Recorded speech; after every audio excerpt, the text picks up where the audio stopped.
Good morning. Welcome to Up with KREM. I'm Tim Pham. Well, Tim, you called it Thursday, but we like to say Friday Eve. That's what I meant to say. We're already looking forward to the weekend, everyone. Thomas, I know you're looking forward to the weekend, too. Always. Always have. Hey, is that why Happy Friday Eve is trending on Twitter? I think so. What? It's us. It is. It's number 9 right now. Wow. I think Tim is just spamming it, though. On his Twitter account. Happy Friday Eve. Happy Friday Eve. Yeah. On this morning, whether it is a Thursday morning or a Friday Eve morning for you, 25 in Spokane, but 19 in Coeur d'Alene. Feels flip-flopped from yesterday. The difference? A lot more clear skies over North Idaho this time around, which has allowed some temperatures to get a little bit cooler there for this morning. Now, we will get plenty of sunshine throughout the rest of the morning hours with a little bit of light cloud cover trickling in during the afternoon. Still in the 40s today, but boy, will it be a whole lot colder come next week. And that's going to be our big story in our long-term forecast. I'll have the latest details on that and just how cold it's going to get coming up in a couple minutes. Today, the Spokane City Council is holding a special meeting to talk about the region's response to homelessness. So this morning, KREM 2's Nicole Hernandez is joining us live from City Hall. Nicole, can you tell us a little bit more about this meeting and what exactly they're going to be going over? So Channing, Spokane City Council will be voting this morning about this resolution here, whether or not to accept it. And this resolution basically is saying that the city will support the region coming together in collaboration to manage the homeless population here in the Spokane area. There's 3 main points this resolution goes over. 1, the city would work to, quote, bring the community together around this critical issue. 2, remove politics from decisions about homeless funding and operations. And 3, bring together all the resources the region has to fight homelessness in a more efficient way. This meeting comes after the Washington State Department of Transportation did a study of Camp Hope.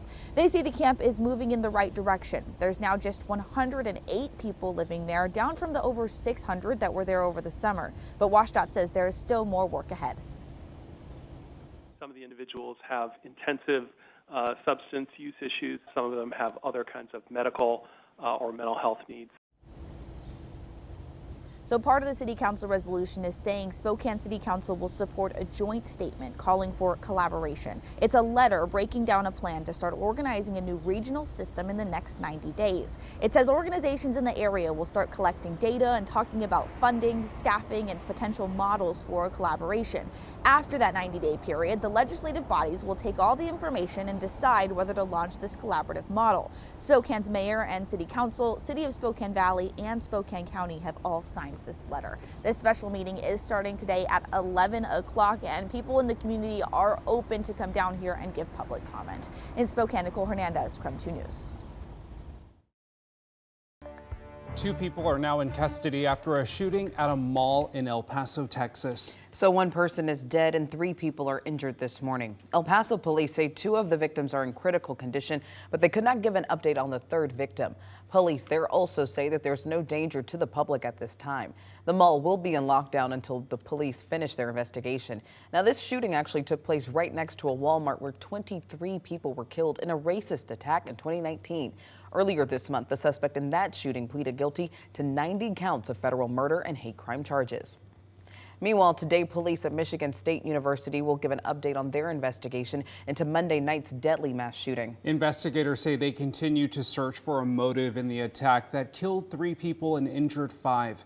Last night, hundreds gathered on the Michigan State campus for a vigil. Leaders from across the state joined the school to remember Brian Fraser, Alexandria Verner, and Ariel Anderson, the undergraduate students killed in the tragedy.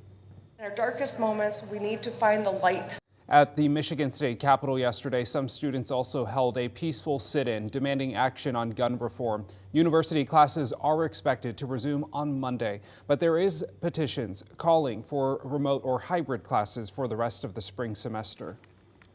And the man who killed 10 people at a grocery store in Buffalo, New York last year was sentenced to life in prison yesterday. The sentencing was interrupted when someone actually tried to rush the shooter in the middle of the courtroom. The shooter will be in a federal courtroom today where he faces 27 charges for the racially motivated attack.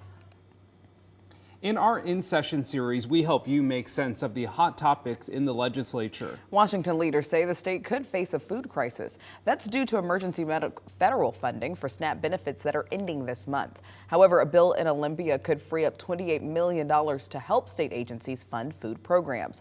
Currently, more than 520,000 households in Washington state receive basic food benefits. But we just can't wait. You know, people are hungry every 3 hours. This is really about human suffering and getting ahead of that.